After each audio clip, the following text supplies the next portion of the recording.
Panic attacks have been in the spotlight this week after two well-known media personalities have spoken of their own struggles, where the presenter, Nate Byrne from ABC, had a panic attack live on air, while radio's Carrie Bickmore opened up about her struggles with anxiety and panic attacks. They're among 1.3 million Australians who will suffer from a panic attack at some point in their life. According to Beyond Blue, an attack can last up to half an hour at a time and occur even several times a day.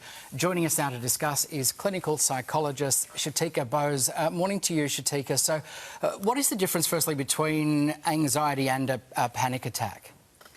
That's a really excellent question. The first thing that I want to point out is that anxiety, or a certain amount of anxiety, is a perfectly normal experience, and it's a part of our everyday life. And it's our brain actually trying to protect us and keep us safe. When we think about the difference between anxiety and a panic attack, I want you to imagine anxiety is something that mulls away in the background, like a slow simmering stew.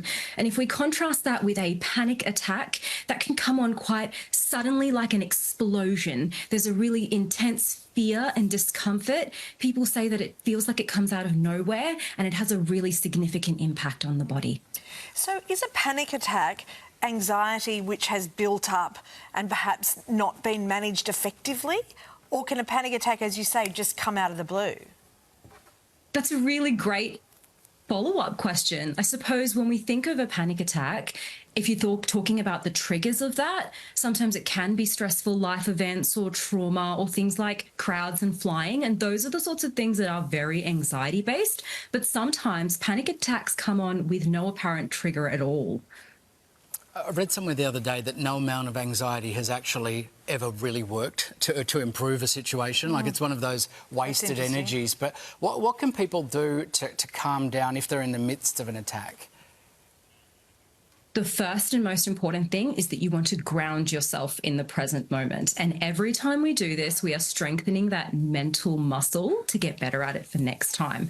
So the three things for calming yourself: one, we want to do some grounding, and that is meditation. That can also, in the exact moment though, is that deep breathing. Now, for a panic attack, the breath isn't so much about the in, it's actually about the out breath. So no matter what your in breath is, you want to double that amount for your out breath. The second thing is that you want to focus on what's in your immediate environment. And that might be the things you can see, the things you can touch, you can hear, you can smell, and you can taste. And the last thing is that sense of reassurance. Now, that reassurance is not just in yourself, in saying, I'm okay, I am safe, but also in having that trusted person that you can contact who can help to ground you and to comfort you and make you feel less isolated.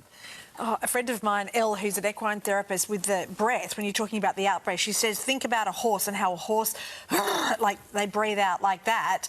And that just, I find that that is such a good reminder, especially for kids. Just longer term, what would your suggestion be to people who are feeling anxious and they just want to be able to manage it?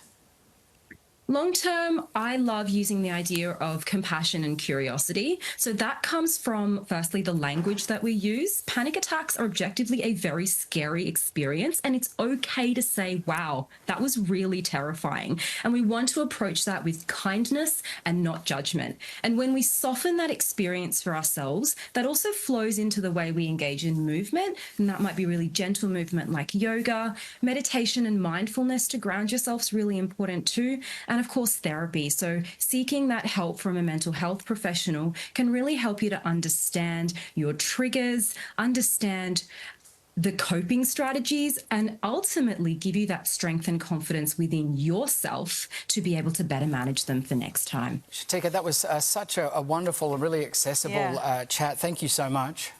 Thank you for having me.